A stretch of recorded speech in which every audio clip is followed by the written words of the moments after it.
Hi there, how are you? Been fine. Good. I think we'll give folks just a second or two to join. I know it takes some getting used to. Okay.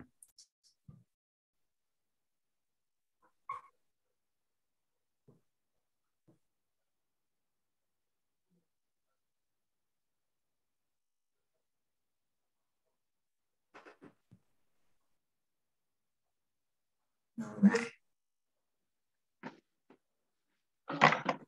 Okay. Well, as folks come in, we can also make sure that they are introduced. I will just start out by saying hello. I hope everyone is doing well tonight.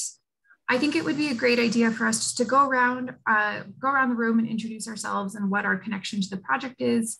If you live near or on the corridor, I would love to know the cross streets. It's really helpful for me. So I will start and say, hi, I'm Geneva Houghton. I was the planning lead and the planning lead for this project. And also from the city team, we have Kevin, who is running tech for us tonight. We have Tim Sandos as well, who is kind of co-piloting this with me. And then we also have Libby Kaiser, who is in another city department, but has been really engaged in the project. So I will hand it over to Deborah for you to introduce yourself. Good evening, everyone. My name is Deborah Burgess. I am a owner, and I live in the Prospect Park condos, or I'm like, I think it was Emily or whoever, Ms. Houghton said townhomes. Some people out here say for some reason a condo, I say townhomes. So I've been living there as an owner for 16 and a half years. And I'm very active as a community activist here. I was one of the people instrumental in getting signatures, no disrespect, Miss Houghton, to get you guys to really give us some attention with this, because it is serious as far as I'm concerned. So glad to be here. Thank you. And we will go to Ginger, AKA Sally. Hi, I live at a block and a half away from Irving on Jewel. We already have a bike lane on Jewel that I have problems with, but I'm more concerned about Irving right now, especially the Johnson School section of it. And I had a meeting with David Pulsifer, I think last week it was, yeah, just before Thanksgiving, which I really appreciate him coming and at least talking and listening to us and to some of our concerns. And I would like to repeat some of those to you in case you did not hear about them. All right, sounds good. Let's get around to introductions, then we can circle back. Tinsley, I said that okay? Yeah, that's right. Hi. Hi. I'm Tinsley. This is Caitlin. We live it's really just south of Jewel on Irving. And we just bought this place a couple months ago. Thanks. Congratulations. Thanks. Elaine, would you like to introduce yourself to the group?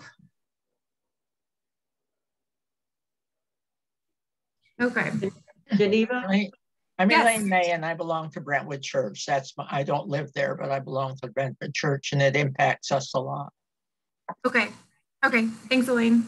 Geneva, I did want to mention that I've lived in the neighborhood for 51 years. Okay, that's great to know. Thank you. Longtime residents, I'm hearing. I like that. All right, Manuel. Hi, I'm the pastor of the Hispanic ministry at Brentwood United Methodist Church. Great. So, all right, well, thanks for joining us tonight. All right. Gavin is another city member. Brandy, let's go to you. Brandy, would you like to introduce yourself?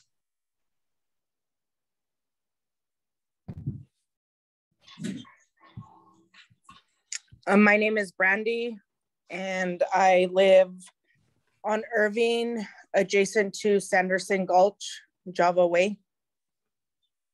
You need to put the camera on your okay, thank you. Coming. All right, and then Richard. And oh, it looks like we have lots of folks from Brentwood there here tonight. One, two, three. Yeah, yeah. But Richard Douglas. I'm pastor of the English Ministry of Brentwood. Yes, we're right across from Johnson Elementary. Thank you all for coming. Let's see.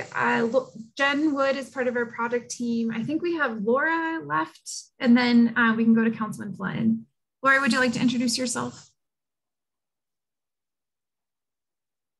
She's not with you? No. Okay.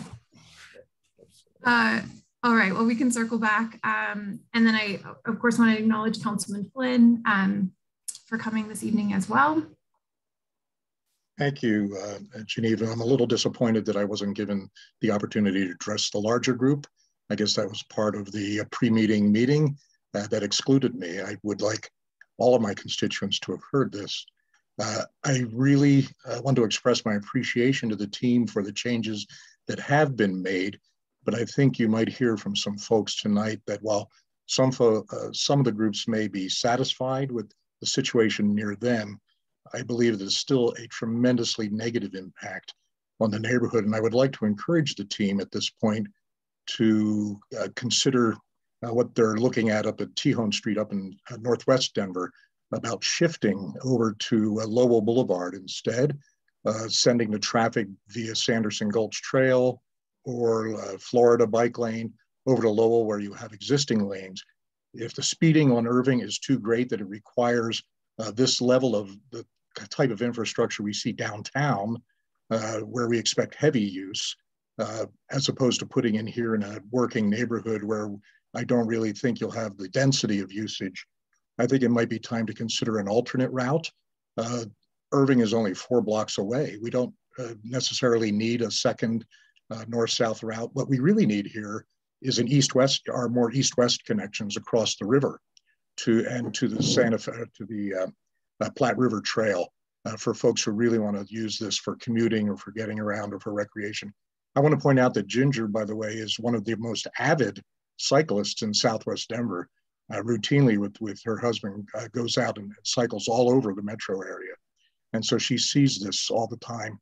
So she's speaking from the point of view of an advocate for safe biking and believes, like many of us do, I think Deborah, I don't want to speak for Deborah, but I think we all agree that if Irving is too dangerous that we have to resort to infrastructure so intensive that it negatively impacts the residents along Irving, it's time to look at a different corridor.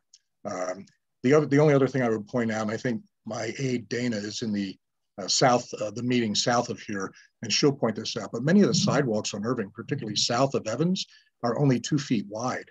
What we really need are pedestrian improvements. Tinsley, I know where you just bought your home, 2 feet wide. You turned it. We need pedestrian improvements, not necessarily bike improvements when there's a redundant facility 4 blocks away.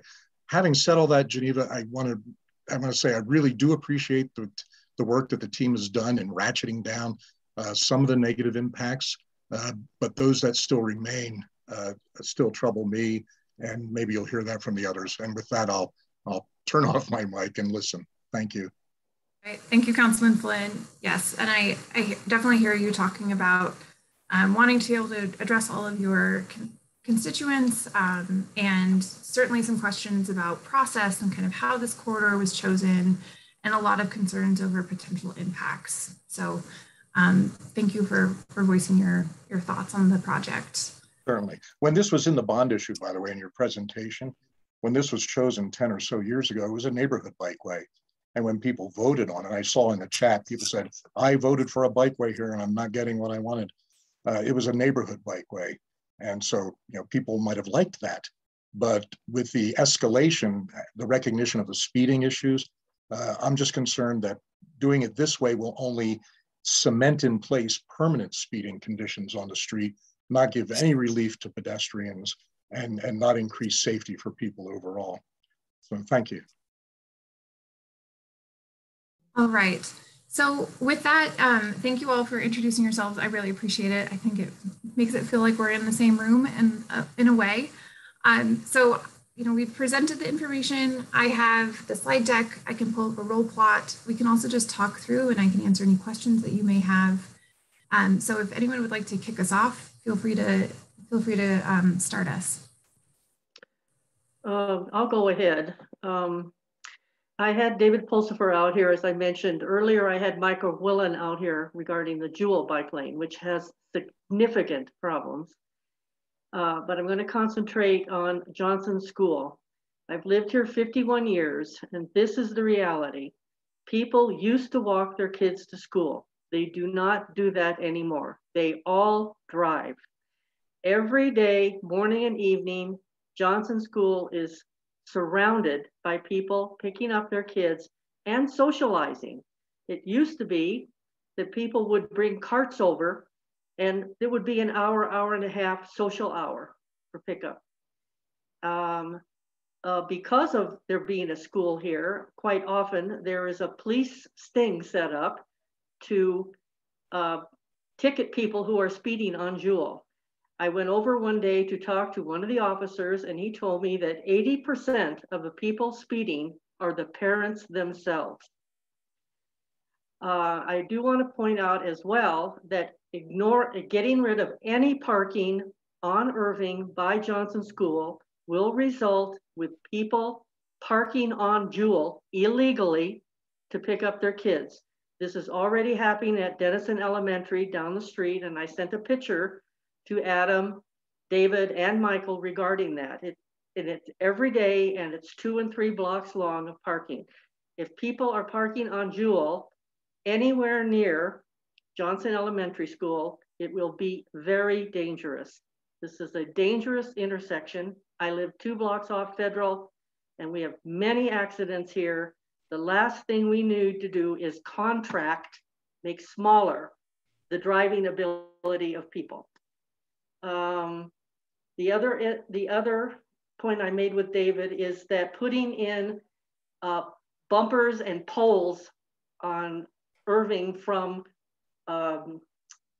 Colorado Avenue down to the Gulch is a fool's errand. That is probably a 7% grade. I don't care how narrow you make the road, people have to literally brake all the way down there to maintain speed. There has to be some other things besides narrowing the road and eliminating parking for those poor residents. And those are my 2 major points.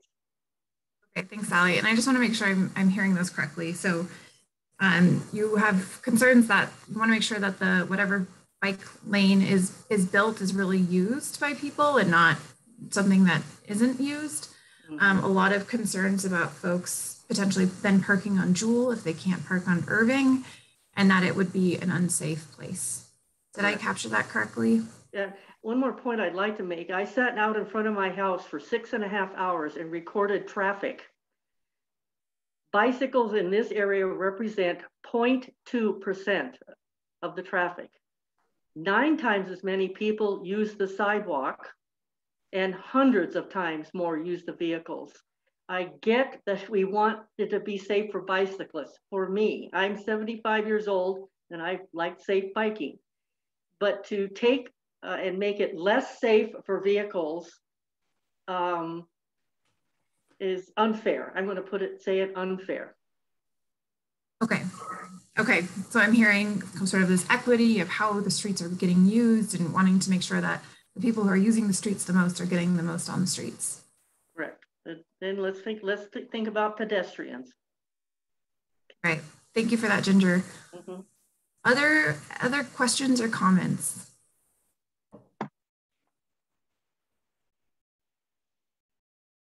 Can I add something that didn't come up in the main room? And I did have a briefing on this earlier, so I want to make sure I understood it correctly from Tim in our earlier discussion today. But I also have a concern about the elimination of parking next to Sanderson Gulch Park from Iowa to Colorado Avenue. There is no off-street parking at that park, and there's a playground right there, and parents use that for birthday parties and other gatherings. And the elimination of parking there and with the bollards, because that's part of the protected section, would really limit the usefulness of that park to people who don't live within easy walking or biking distance. It's common to see folks who are parked along the east side, especially next to the park. I know that there would be street parking across Irving down Java Way, but that's asking a lot for parents who might have kids to park a block away and walk them across busy Irving, where admittedly people are speeding. And then the other issue is with Brentwood United Methodist Church. I understand you met with them and that you've worked out an arrangement with DPS that they could use the Johnson School parking lots on evenings and on weekends. But I would point out that that's the equivalent of a 2-block walk, which at night, on winter nights when they have their Tuesday night dinners, when they resume, is asking a lot for our seniors, especially who drive, and to have them park 2 blocks away. So those are my issues about that protected section. I don't know what the answer is other than, diverting the bike lane over to Lowell at Sanderson Gulch. Thank you, Councilman. And I just want to make sure that, so I'm really hearing from you wanting to make sure that the playground is accessible for families and for kids to get to. And you're worried that the bike lane might make that so that people can't access the playground in the same way. And then definitely concerns that I'm hearing about for particularly elderly folks who may not be quite as mobile, that you want those people to be able to access the church. Yes. And I just want to clarify that what we are proposing is a change to the right in front of Johnson Elementary on the east side of Irving, that is where we would allow kind of change the signage to allow for evening and weekend parking. So it's just across the street from the church. On the curb? So that you don't have the bollards? That's correct, on the school side. Mm-hmm. Okay, thank you. That's the first, I thought it was in the parking lots for the school. All right, thank you. Yeah, and I see that Laura's hand is up. Laura, would you like to take the floor? And Laura, if you are speaking, you are on mute. I'm not sure how this works. Can you hear me? We can hear you just fine, thanks. Okay. I live between Irving and, Joel and Evans, and I've been here for over 30 years. And all our parking is getting taken away, correct? Yes. Yes. Yeah, okay. My big concern is how is that going to slow down traffic? They treat this like a 2-way highway. Is there any way we could get speed bumps in, like where Julian comes through, where Hooker comes through, like to slow down traffic that way also? Or even on like between in Denver on from Lincoln Avenue, from like Alameda to like 10th or something like that, they have parking on the weekends. Is there anything we could get something like that? And I went and got signatures for over 300 people that did, and just on my block is all I had time for. And a lot of my neighbors didn't know anything about this bike lanes, and they signed this, and our big, I have enough room in my driveway to have people park and stuff, but I am going to make more parking on my property just before the bike lanes, which isn't, but I don't understand how it's going to slow down traffic. Thanks, Laura. So I just want to make sure I'm hearing you correctly. What you're sharing with me is you're really concerned that this is going to be a lot of impact, but it's not going to do anything to mitigate speeds and to really slow down the speeding that you see on your street. I'm definitely hearing some concerns that maybe we didn't reach everyone in the process so far. And then you just want to make sure in general that something that is this impactful is actually going to be used and useful. And I can get into some of that. And I think maybe the most helpful information is that right now, through that section of the parkway, because parking is it's not very highly parked, it almost makes the street feel much, much wider. And when that happens, it's easier for people to pick up speed while they're driving. And so by kind of narrowing where a car is on that street, by providing lines for a bike lane and for the buffer, it means that we tend to see a decrease in speeds just because it's sort of like a narrowing of that. On Dartmouth, for example, we did see a decrease in speeds after that bike lane went in. So you presented a lot of questions. I think they're all really good questions, but I think at the heart of it is this really going to help? And what we are proposing is kind of this combination of a bike lane with things at the intersection, like curb extensions, and other treatments like speed humps. Those can be really good. However, on a street like Irving, if we were to add in speed humps, what we would probably see is more people using some of the side streets, and we would start seeing a spilling of traffic off of Irving and into the local neighborhoods. Geneva, I thought that speed bumps weren't allowed in Denver because of the first responders don't care for them. Our son is a Denver fireman and he would agree to that. That's a good question. We have kind of a pilot program going on with some of the speed humps that are going to be installed in the next few months. We're going to evaluate them, see how they're working, see how they work for first responders and other folks. Richard? You touched on the issue I was going to ask. The city wants to slow the speed down. That's one of the reasons, right? For years now, I don't know how many years, but the city's put these protective bike lanes up, and it's alarming, in my opinion. The silence is deafening. How effective has it been in other areas?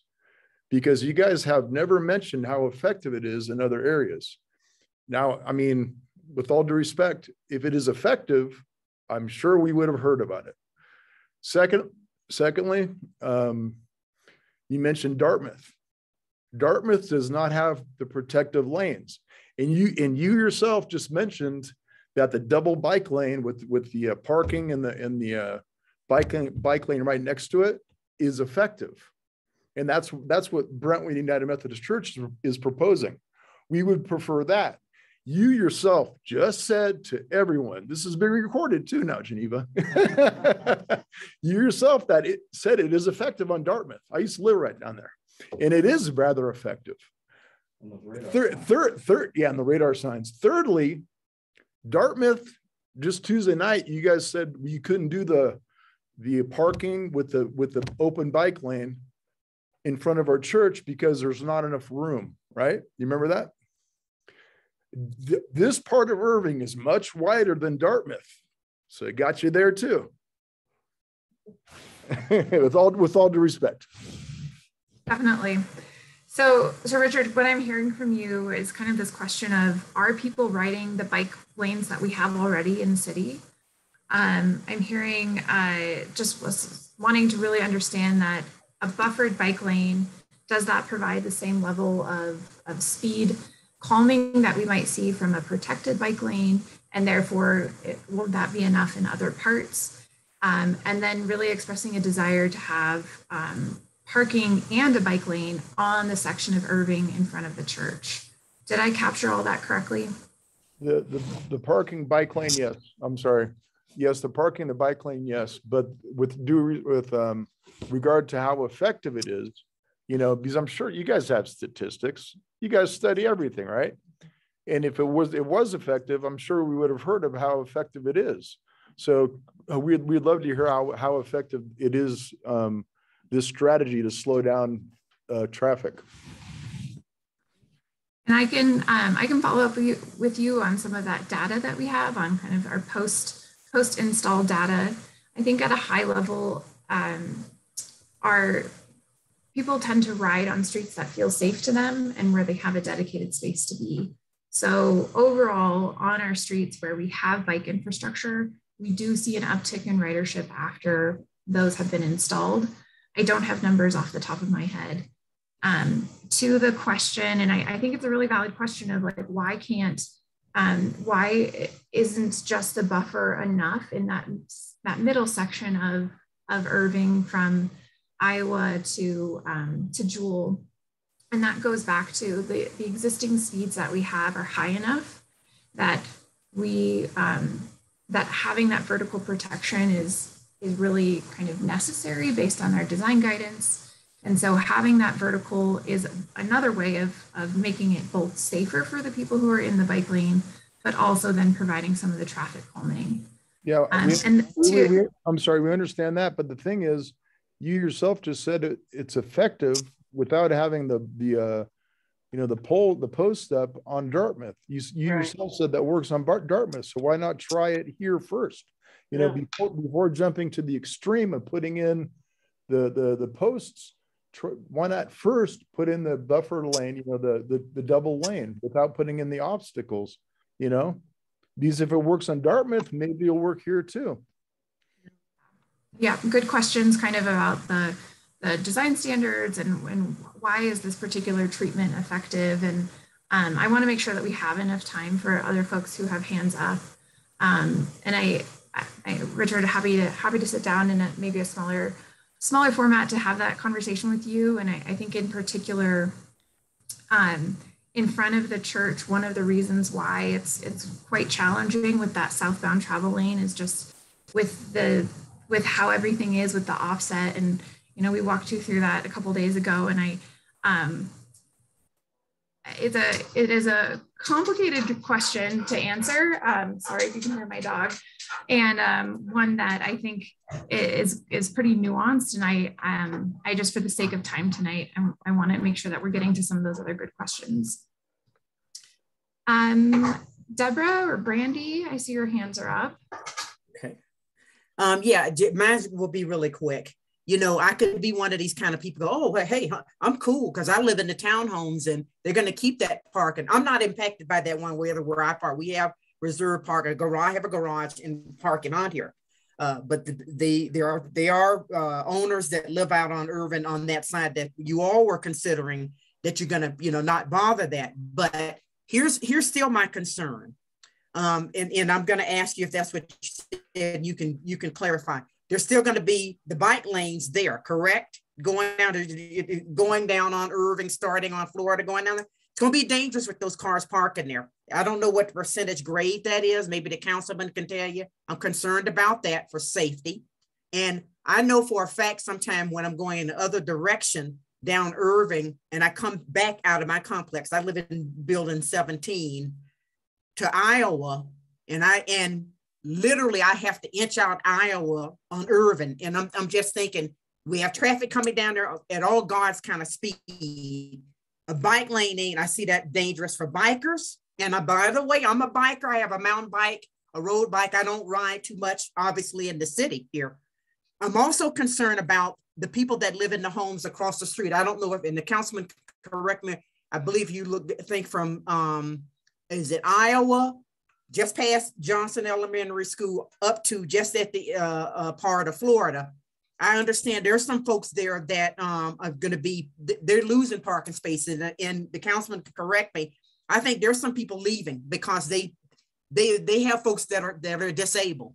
How are they going to get around? So is there consideration about putting these lanes about people that have disabilities? They need, you know, there's already not a sidewalk. So that's what my concern is, the bike safety on the west side of Irving, and people on the east side of Irving, adjacent from Prospect Park townhomes, losing that space. Okay, thanks, Deborah. So I'm definitely hearing that concern for any bicyclist that is biking here. If you all can see my cursor, kind of coming southbound with the parked cars. And Deborah, is the concern that someone might open their car door or that they would be going across the bike lane to access the parking? Yeah, well, definitely a concern about that. About, they're bad for the person that's parked it, definitely bad for a biker, coming down there. I mean, and that grade, I don't know if you all have measured that grade. If you're going east on Florida, you make that right coming down Irving. That is a grade. I don't know the percentage of it. And normally a biker, they might be flying down and those cars coming out, that somebody could get hurt like that. The biker and the person attempting to get out. I would just say more like to get out of their car.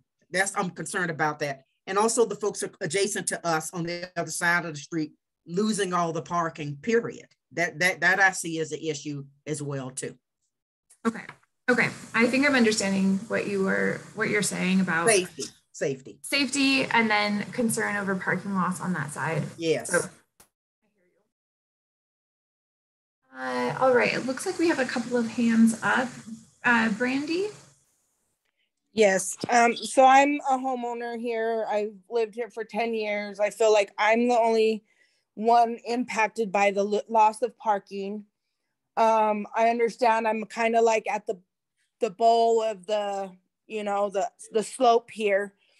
There, who's going to be maintaining these protected bike lanes? I work downtown. They all look a mess, with the snow, during the snow, when there is the snow plow, we have an issue right here. There's some days I can't even get out of my driveway. This hill right here on Irving is at such a slope that the cars trying to get to the school are sliding right back down. And, it's more than one car, and they slide down. You say narrowing the roads. The lines are going to be closer together. That person coming down, and then is going to slide into the other one because they're going to be closer together. The one going up is already sliding back down the hill. And I know, people that live on this can contest to that. But I feel like I'm the only one being impacted. Unfortunately, I live near a lot of renters, so they are not out here with their voices being heard. My neighbors are renters, across the street are renters. I'm a homeowner here. I'm losing the parking. There is not as much, not only the parking here, you're taking away the parking for the park. Unfortunately, I think this is a low-income neighborhood, and these families don't have 6 bikes where everybody in their family has a bike and they're going to come bike to the park to use the park.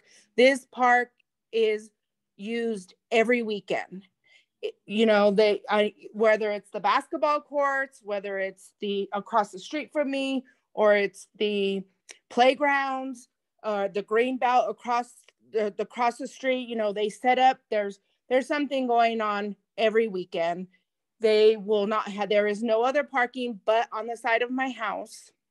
There's the people up the street. I went around and I got signatures also. The poor people up the street, is it Mexico or Colorado here?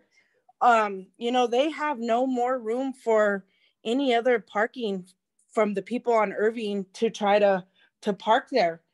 It's just pushing it onto the side streets, and I don't feel that it's fixing anything. There's already a bike lane painted on Lowell, and I agree with the councilman about moving it to Lowell. Okay, thanks, Brandy. So what I'm hearing from you is you're a homeowner, you've been in your home for over 10 years, concerns over who is going to maintain this and how will it be maintained. I want to make sure I'm understanding when you're saying that folks are sliding down the hill, is that like when it's snowy or at any time? Hold on. It's during the snow. It's during the snow. So when the plow's not going to be able to plow, because who's going to even plow or is somebody coming and plowing the protected area? Is that just going to accumulate with snow? Do I then have to also, to get out of my driveway, now plow myself, 6 feet out so I can get out?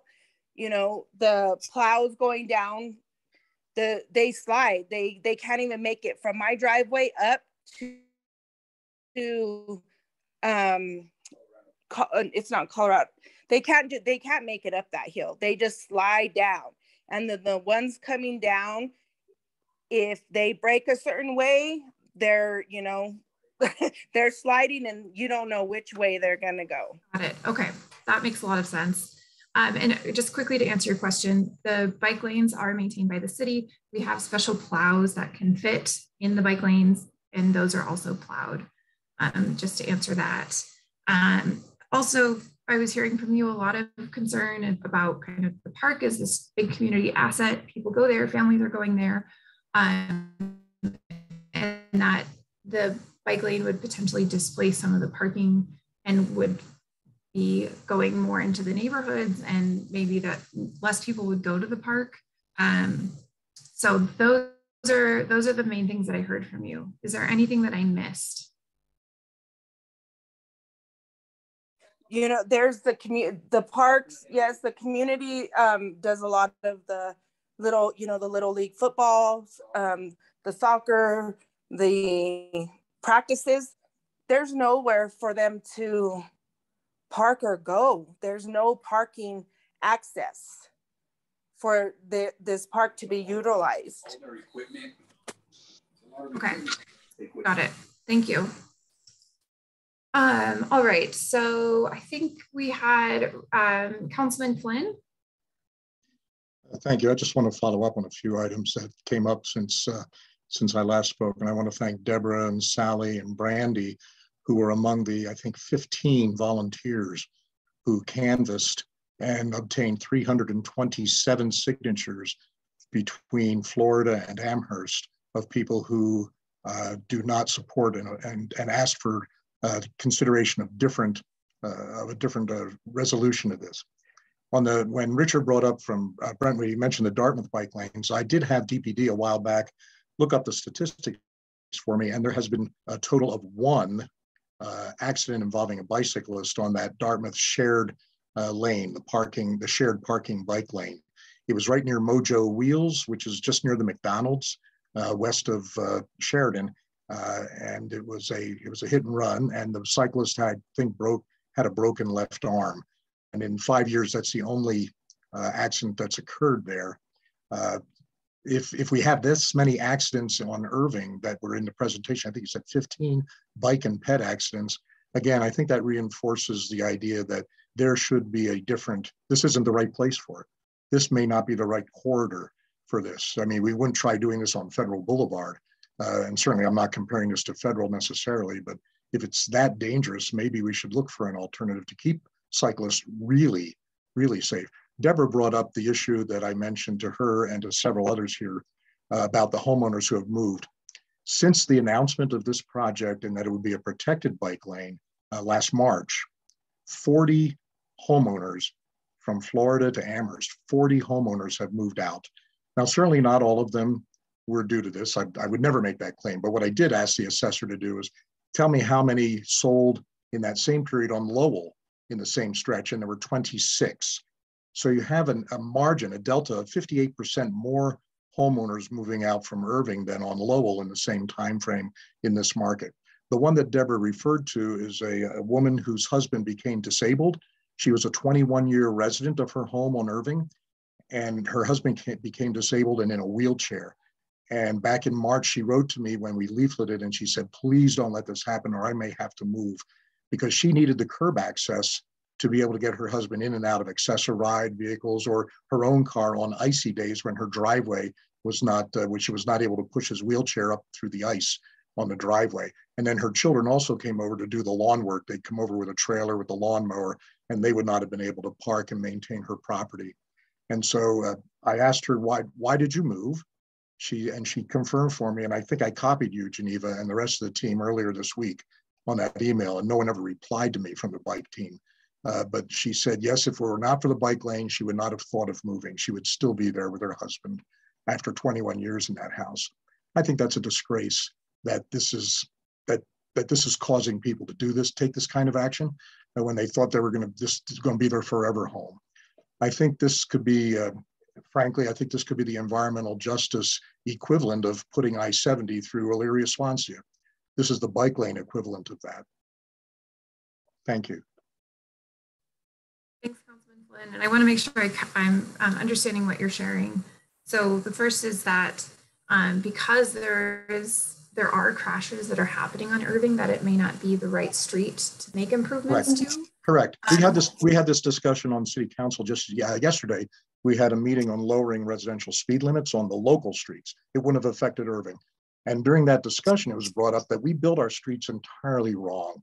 If we could do this over, we do it correctly.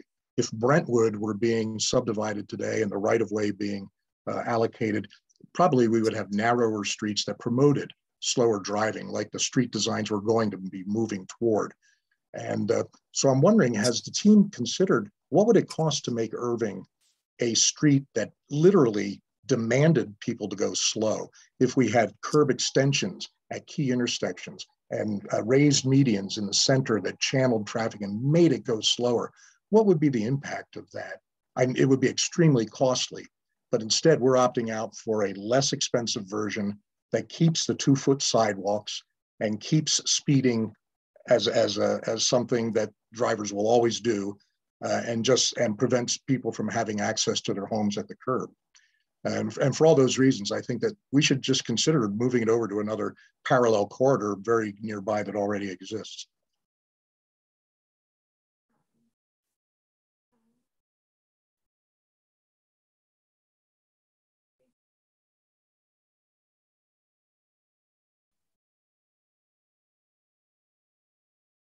Sorry, I wasn't sure that I was on mute or not, and I couldn't unmute myself. I'm sorry, we didn't hear you. Yeah, no, what I was trying to share is that, so Councilman, a couple of things that you brought up, one being kind of, if we were to redesign the street to make it so that it is narrower and has curb extensions and really gets at some of those speeding issues that we're seeing. And what I'm trying and what I'm hoping folks are going to see is that this is kind of that stopgap measure between completely redesigning a street and actually having some of these things. So we're narrowing the travel lanes, we are adding in curb extensions, we're adding in median islands. So we're getting at some of those safety elements and those pedestrian elements and trying to do that work of retrofitting a street that wasn't designed in this same way. I also heard from you concerns over displacement and folks feeling like this is no longer their neighborhood. Definitely concerns about making sure that Irving is still an accessible place for people with disabilities. And I want to make sure it's really clear for everyone here that we've been very transparent and have tried to help folks who need an accessible parking spot to go through the city process to apply for that. We can work that into the designs as needed. It just happens to be that most people do have driveway access and their own private parking, which makes them ineligible per city guidelines. So I hear that concern, and I just want everyone to know that we are really trying to work with every single resident and work through some of those challenges as best we can. And along with that, and I think I mentioned this, please work into those when you write down my comments. Ask the team to look into how do you accommodate accessoride or home health aides who need to show up to care for people who are homebound, or lawn services that need to pull their trailers up to service the lawn. As you know, we have long block faces here. Some of them are 1,500 feet between intersections. And so that's all part of that. The woman who sold her house and moved away, by the way, sold it to a national home rental company out of Dallas that does home rentals in major cities around the country. And so that's what it's come to. Richard, I see that your hand is up. And you were on, oh yeah, there you go. Here's another Richard. Yes, Geneva, I'd like to ask you a couple of questions. You don't have to answer them, but just think about them. I can hear you. Is it going to cost to redo Irving Street? And how many thousands of bikers are going to be using it? I'd like the ratio. All right, so I heard the questions as what is the cost of the project, and then how many people do we anticipate that to be riding it? Did I capture those correctly? That's right. Is it worth the cost of the bicycles for the cost of the maintenance that's going to be on that street or redoing it? Yeah, and Richard, I think I'm kind of hearing from that this desire that we're using our taxpayer dollars well as a city and that we're not doing projects that aren't needed. And so I think I'm really understanding some of the subtext of what you're saying as well. Well, I could get in another discussion with that, but I won't. But really, okay, on all these streets that you want to redesign for bicycle paths, what is the ratio of bikers now in cars? I mean, they have this bicycle path along Bear Creek, which is 8 feet wide, and it goes all the way downtown. But like Flynn said, of building more crosswalks, bike or bicycles going across the Platte River, that would help. Having 4 foot wide sidewalks would be a great improvement. But how many millions is it going to cost to do this job for how many bicycles are going to be using? A good question. Yes. And I want everyone to know as well that one of the things that we try to do is to operate with discipline and to really make sure that we're making data-driven decisions. So as part of that, we're really trying to build out a way of counting people who are walking and biking. For those who are maybe less familiar with this, we have lots and lots of data about how much people are driving, where they're driving, the busiest streets, but we don't have nearly as much usually about walking and biking. So what we're doing and building out is really this program to make sure that the streets that we're making changes to, that we're going back and taking after counts and saying, let's really look at this data. Let's see how ridership has grown or hasn't it grown, and using that to make better decisions as we move forward. So I really am hearing you that you want to make sure that this is going to be that whatever is built and however the changes are made, that they're useful and that there's like a benefit to the cost. And I definitely hear that. I also am seeing a message that Tinsley wants to speak. So Tinsley, go ahead. I'm sorry, can I ask 2 quick questions? Sure. First, has it been taken into consideration what the protected bike lanes in front of the homes is going to do to the property value of these people's homes? Is it going to decrease? And if it is the city going to reimburse them? Secondly, one of the more significant things, you've heard of the term NIMBY, right?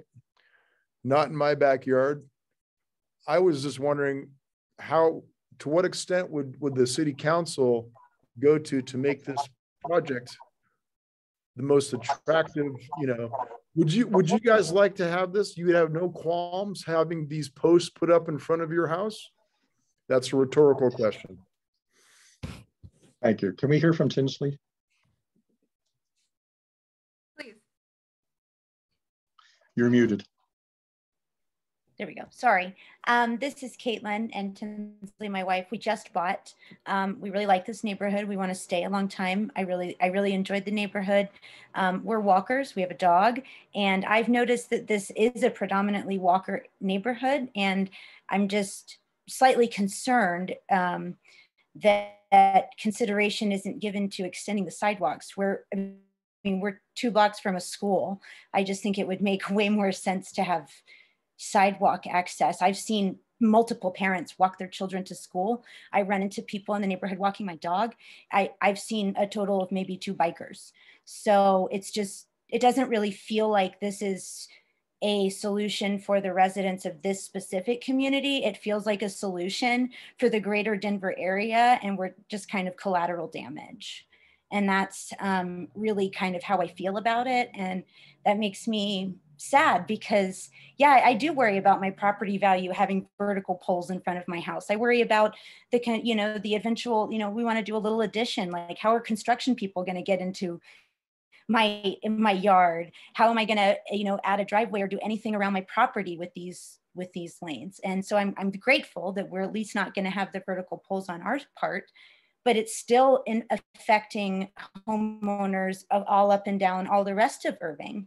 And I don't understand the point of that when the residents who have invested real money and dollars in buying and even renting in this area they're the ones that are going to be most affected by this. I mean, we can't do that based on a hypothetical of maybe more bikers would come here or ride here if there were lanes. I love to bike. And we own mountain bikes. I think more people would walk if we had wider sidewalks. That Yeah. You don't have to walk single file on most of the road. So that really does concern me that so much attention is being given to a bike lane. I mean, we've biked in the city on those neighborhood ways, and there are people that speed around there too. And you just, you watch and you're careful. And I do think that the traffic circles are great. And I love the, the calming measures on curbs and everything.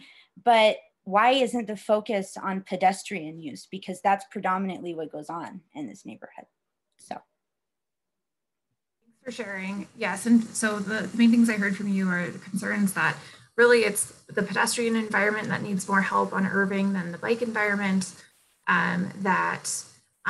you're concerned you just bought a new house and you don't want your property values to decrease at all.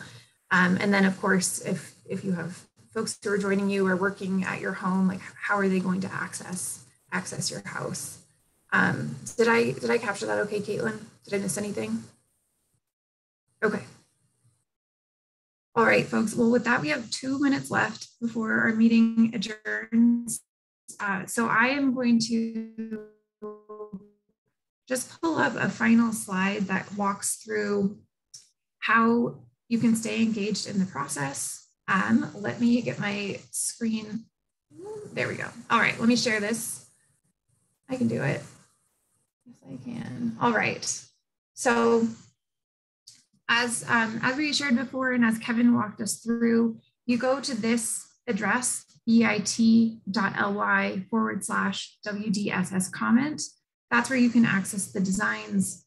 Comments are due by January 2nd.